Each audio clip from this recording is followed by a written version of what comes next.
Hi, everyone, and thanks for joining us today for today's webinar, Shift Left, Validate Right. My name is Jenny, and I'll be your host today. Before we get started, I just have a few housekeeping items. On your screen, you'll see a Q&A chat window. We'll take some questions at the end, so make sure you type in those questions so that we can see those at the end. We are also recording today's session, and we'll send that to you following the webinar. And then finally, we have a short survey at the end of the webinar. So feel free to fill that out so that we can know what we can do to improve our webinar programming in the future.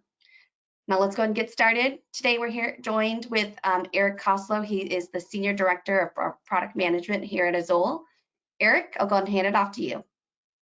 All right, thanks a lot. Yep, my audio is going through. Every once in a while I have a webinar hiccup, but it's always nice to start and kick things off well. So today I just want to talk about the concept of shift left, validate right, and different ways that organizations are seeking to secure their applications, a little bit about what's working, what's commonplace, and ways that we can combine new techniques with the old techniques to really make everything better. So to introduce myself in terms of why I'm focused on speaking on this topic, I've done a lot of software engineering in the past. I started my career as a software engineer working to build a significant number of applications. Over time, I learned ways to compromise applications, break into them, and just get them to do a lot more than they were supposed to. So I went with a particular security angle. And then ultimately, I figured out how to work a particular niche in terms of not just the security of applications, but specifically the security of Java applications. So in terms of Java being one of the most widely used software languages and platforms in the world, how do we go about attacking and defending applications specific to the Java language and Java runtimes? Now, what Shift Left is it's really an industry goal of taking a lot of security practices and bringing them earlier into the cycle so that as we produce and create new parts of software, we can help secure those pieces of software a little better than what we used to do in the past, which unfortunately in the name of security was basically nothing. And what Shift Left is designed to do is to really get developers to, as they work on an application, to just think about what's the security of this application a little bit. There's a security process called threat modeling where you really ask yourself two questions, basically, what do I have and what can go wrong with that application? And you just put a little forethought into it. It helps you design some security controls around the system, think about how it can be used, abused, and what can go wrong. Otherwise, there's some level of security tests that go on, where a lot of organizations use a variety of scanning techniques. These are things like code analyzers, dependency analyzers. You'll hear terms like SAST for static analysis or static application security testing, DAST for dynamic application security testing, IAST for integrated application security testing. It's like we're paid for acronyms. But it's just a way of using a variety of tools to find techniques and breaches and ways that people can break into the application. And really, there's one primary goal of shifting left in the name of security, which is the goal that we don't want to be shipping vulnerable code.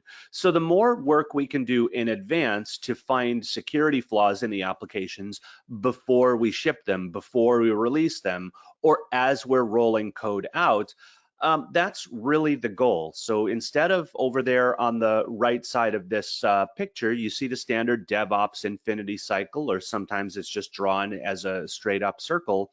What it's designed to do, the term shift left, means move security closer to that build stage to identify security flaws earlier, rather than having to scramble at the very end and where defenses might not be as appropriate.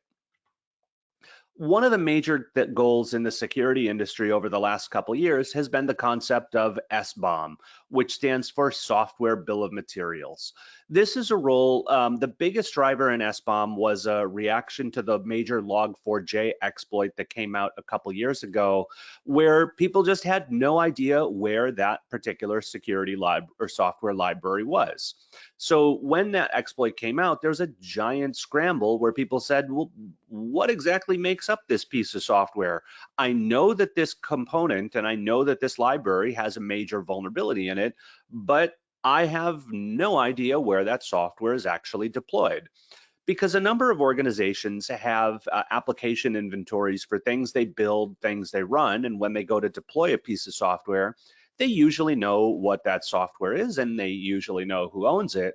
But in the case of software that they create or get from third parties, they know what the main software is, but there's often not an understanding of what's in that software. So Log4j being a component, we knew what software we were running, but we had no idea which of those pieces of software contained Log4j. So the software bill of materials was created as an industry response to become like an ingredient listing of what makes up the piece of software. So when I go to run software or when I go to review software or use it, what exactly is in it? Do I have an inventory? Well, the SBOM is really designed to be that inventory. Now, the big driver behind this was that log4j problem from a couple years ago. I remember it back, I think it was 2021. That was a major exploit. There was a huge, it was really easy to exploit. All you had to do was to give a Java application a particular string. And what that Java application would do was to go log that string, because applications create a lot of logs. And the application would, as a result of writing that log, say, oh, I'm going to go and I'm going to download remote code from the internet that you gave me over the LDAP protocol, and I'm just going to run that code on my local system. And that was really a bad thing to have happen, because it just gave remote code execution to anyone on the internet who could access an application. If you could get the application to read some of your data, you could get it to run some of your code.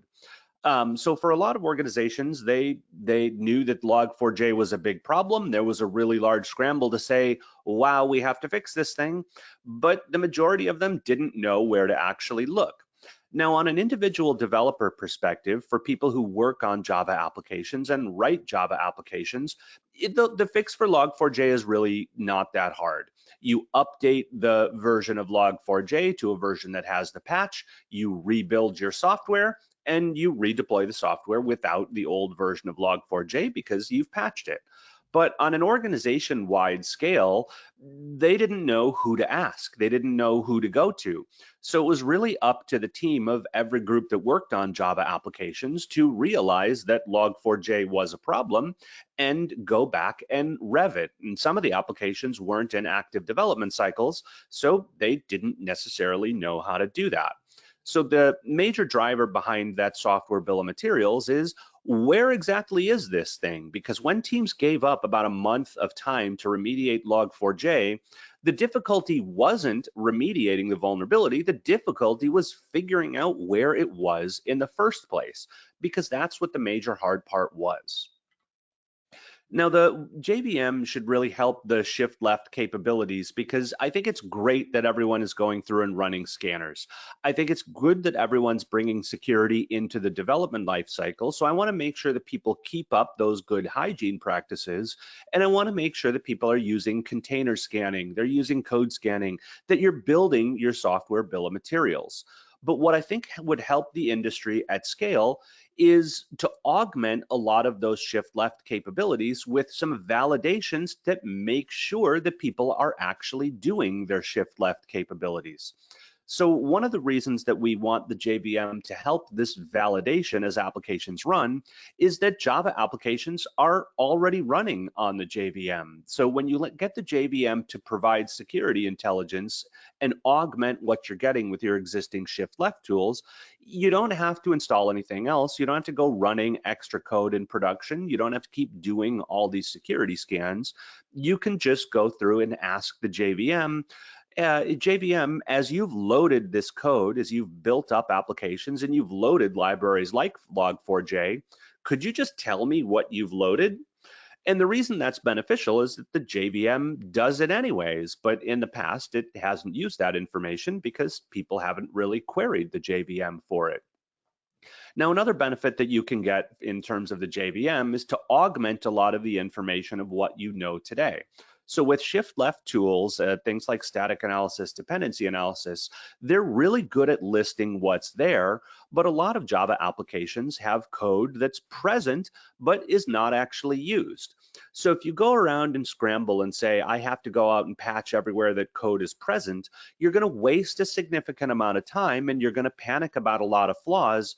But if you go and you actually look at what does the JVM actually use, you'll find that you don't have to worry about as many things. So whereas you might get a lot of alerts that say, you have a vulnerability in this application, you need to worry about this application. When you go to look at what the JVM actually does, sometimes you'll see, yeah, that vulnerability is present there, but I can confirm that the JVM has never actually loaded that code. And a benefit that you get regarding the JVM and the security telemetry that it can bring to you is that a lot of your shift left tools tend to really focus on the pre-prod. They focus on the role of preventing flaws from reaching production. But a lot of applications that have been in the works for several years are already in production and they already have some flaws. So if we have the ability for the JVM to augment our shift left tools, now we have the ability to bring context back into our development cycles and really help us guide remediation in terms of knowing what's important and what matters. And when you look at the way that a lot of existing tools go through to do their scanning without the context of the JVM, you'll see that a number of security tools that people used to identify Log4j during the early days detected it incorrectly. Quarkus is a really popular Java framework. I particularly like that framework. I think they've done a really good job. But back when Log4j was a major problem in the industry, brand new, everybody would run their security scans and they would constantly flag Quarkus applications as vulnerable. And this happened so often, and the Quarkus team was surprised, saying, we're not vulnerable. Why are you saying that? That project had to publish a blog specifically calling out the fact of, no, our applications, our Quarkus applications are not affected by the Log4j vulnerability. And what happened in the case of Quarkus was a lot of these security tools were just going through and they were looking for the presence of a Log4j library. And that library was actually in some Quarkus applications. If you used it, they call out the specific ones of Camel, Cordera, Vertex, and a couple different frameworks. They had the log4j core.jar.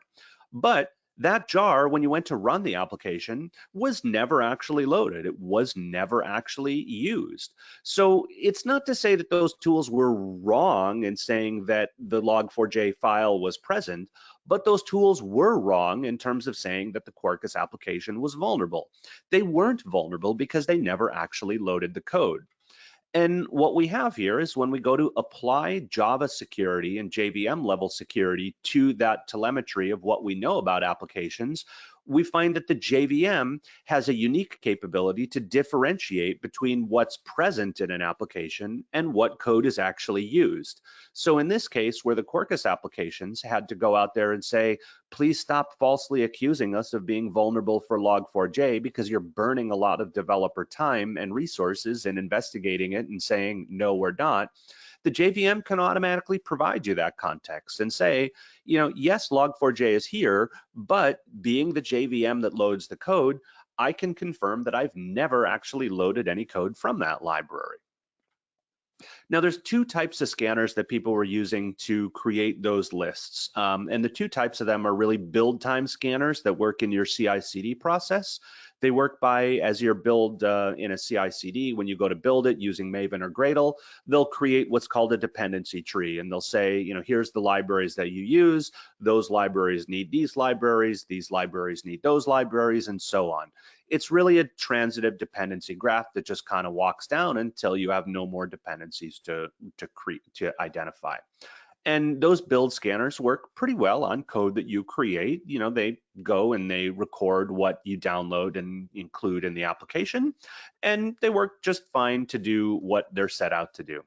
Another technique that people use to scan applications is what's called a file scanner.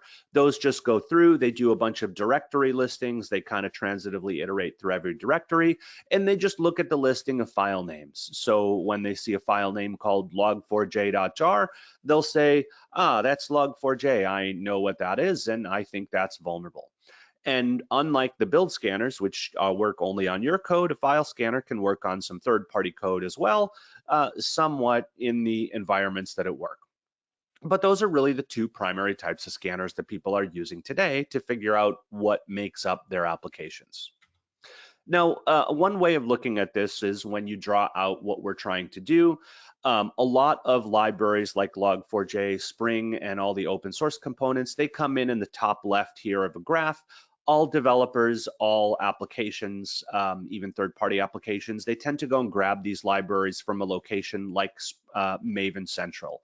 This is where everybody goes and downloads those major libraries.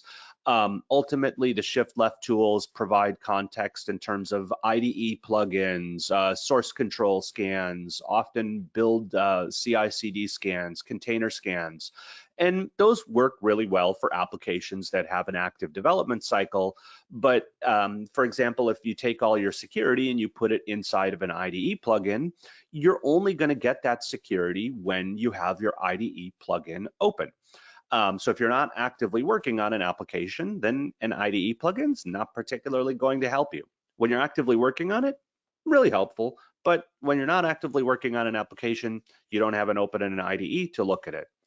Same thing on a build cycle. If you're not doing active builds of an application because maybe you've moved on to another service or component, you're generally not producing builds unless something has changed, which means that any of your new build scans are not going to be running. Otherwise, in terms of other components, there's a lot of major Java infrastructure components, Kafka, Cassandra, Elasticsearch, and a number of these components that people just go and they grab from like the Apache Software Foundation. You don't build them yourself, like you generally don't build your own version of Kafka, you just go out and grab a distribution of Kafka and you run it. So the downside of running it like that is that oftentimes these infrastructure pieces of software don't necessarily go through a lot of the build cycles. And if you use another infrastructure component like Spark database, oftentimes people submit jobs to that Spark database that contain a variety of code.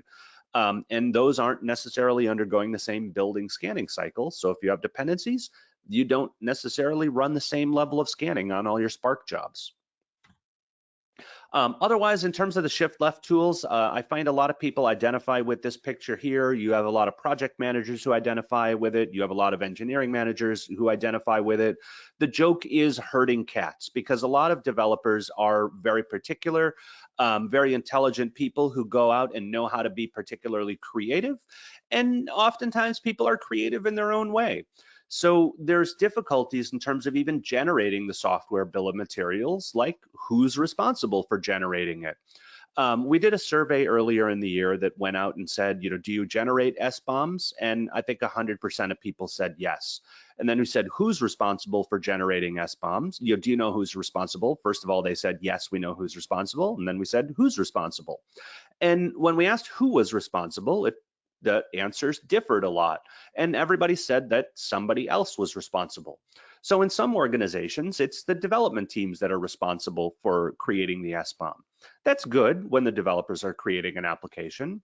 Some of them said the security team needs to create it because we don't know if they're all going to be accurate. That's okay. Maybe the security team generates it. But for vendor applications, does the vendor provide it to you? I don't think I've ever gotten an SBOM from a particular vendor of mine, and maybe that's okay because they're new, but there's really confusion as to who generates it. Separately, if you have an application like an aggregate application that's built from a number of projects, where does the SBOM come from? Like, do you include each individual ingredient? Is it really the sum of all the SBOMs? That's probably what you should do. And then do you just take the SBOM that they gave you and combine them all, or is it the responsibility of the aggregator to really regenerate its knowledge based on what it has?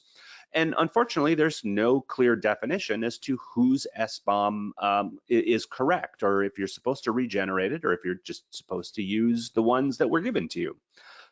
Separately, you have questions like, are people actually acting to remove vulnerable dependencies? And even if they do, what's the duration of time between when they patch it and when you actually deploy it? Log4j was a surprise to me because I found a number of people who just saw that and they said, yes, that's a vulnerable library, and they didn't take it out of their application. They just kind of kept on using it and saying like, well, I know this is vulnerable, but I don't really want to change it. So generally not a good thing to do.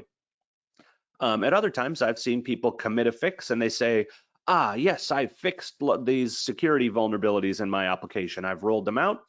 But if you haven't actually deployed that patch, it doesn't particularly matter. If you just fix it in development, but you don't actually roll it out into production, you didn't actually patch the security flaw. Another difficulty existing with the creation of SBOMs and knowing what's in your software is the concept of a Java technique called shading and unpacking. These are relatively common techniques that developers use to create applications. You'll find them in popular frameworks, JHipster, which is a code generation tool. Some Spring Boot applications do this. Their intent is to create one single jar file that you can move around a little easier than having to move around like a whole folder or directory full of jar files. So shading is a technique whereby you take all of your dependencies and you combine them into one larger file. And one of the reasons that this is particularly difficult is that for vulnerability scanners that go through looking for file names, those file names don't exist anymore. So if you're going through and building your vulnerability scanning policy to say, do we have a file named log4j.jar? You're not going to have that if you use shading or unpacking, because what you're doing is you're taking those file names and you're changing them to one larger file name. So a lot of the tools that are going to do vulnerability scanning will look at your application and say, oh, you only have one dependency here. You have a dependency called app.jar. Well, yeah, I have a dependency called app.jar, but it really is made up of a lot of other software dependencies. And if you don't actually look inside of it to figure out what those dependencies are, you're going to get a false negative, which is you're going to get a clean bill of health for something that actually contains a significant number of vulnerabilities. But the way that Azul manages this using the JVM is because we're focused specifically on Java, we provide Java-related techniques that do really a bytecode-aware hashing signature algorithm that goes through and says, do I recognize the parts of this class file that don't change when it gets shaded? And have I seen that before as a part of another dependency? So if a jar file is shaded inside of another jar file, the JVM has the capability to detect that, whereas if you just go through looking at file names, you're going to get a significant number of misses.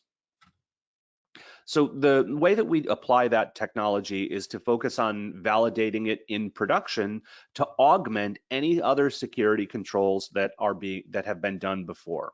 And the reason that I like to focus on validation on the right side of that scale of the DevOps lifecycle is that it creates a feedback loop to before.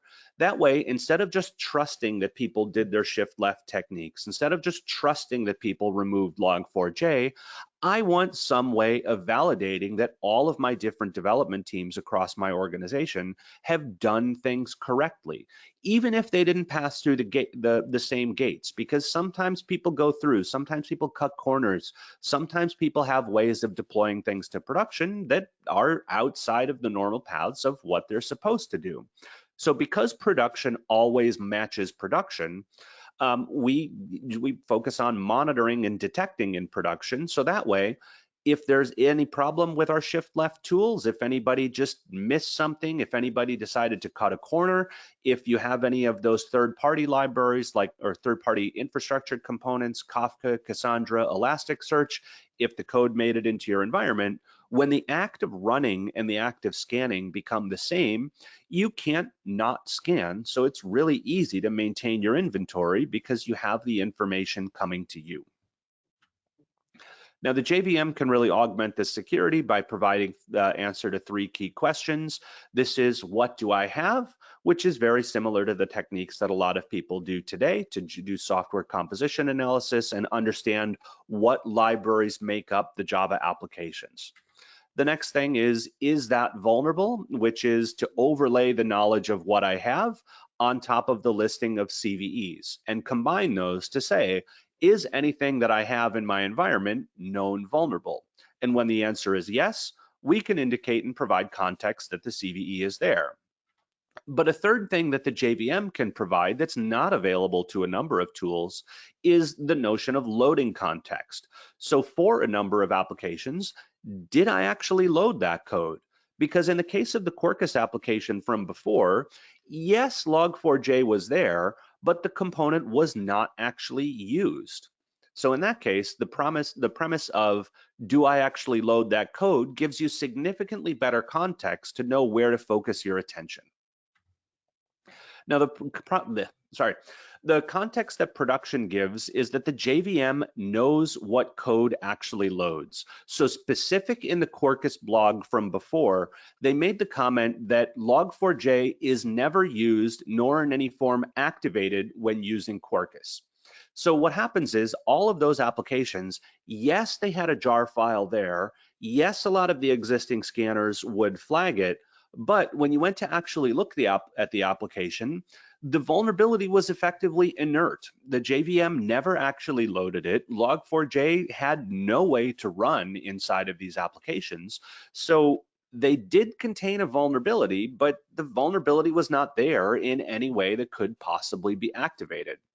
And otherwise, instead of going through and constantly looking around across an organization, inspecting everything and going and building up these massive SBOMs and making sure that you scan everything once a week, the JVM already has all of the information in terms of what code is there and what code actually loads. So there's no additional performance impact needed to get that information because the JVM has already done the work to load the code. Now, all you have to do is to make it tell you that information. So instead of remoting into the box and constantly scanning everything and saying, every week I'm going to do my Delta scan to see, are there any new vulnerabilities there? Instead of just going out and hunting for that information, all you have to do is really ask the JVM for it, and it will give you that information. And then you can apply that intelligence to better understand what you have. So ultimately, using the JVM telemetry gives you better validation on the right side. It gives you feedback and telemetry in that operation phase to create a feedback loop so that you can tell, yes, I know what's a part of my application, and now I actually have the context to know what code is loading. So instead of going through and scanning everything and constantly having to look, you can just make the JVM tell you that information, and you can build out your inventory of what you have and is it vulnerable and does that vulnerability matter in a much easier way than you could before. It's really easy when you just make the JVM tell you that information instead of constantly going around and having to find it.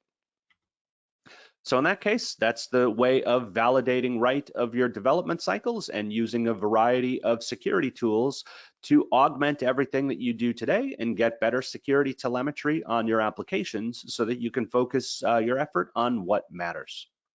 All right, thank you very much. Great, thanks, Eric. I know we have some time here for some questions, about a minute here. Let me go ahead and take a look and see. Awesome. So for those who are online, if you have any questions, feel free to prop them in to the Q&A chat. Yep, let me take a look. All right. Okay, so question is, what are common techniques that people use to shift left? Like, what are some of the tools? The major tools that people are using are static code analysis, which goes through and analyzes your custom source code.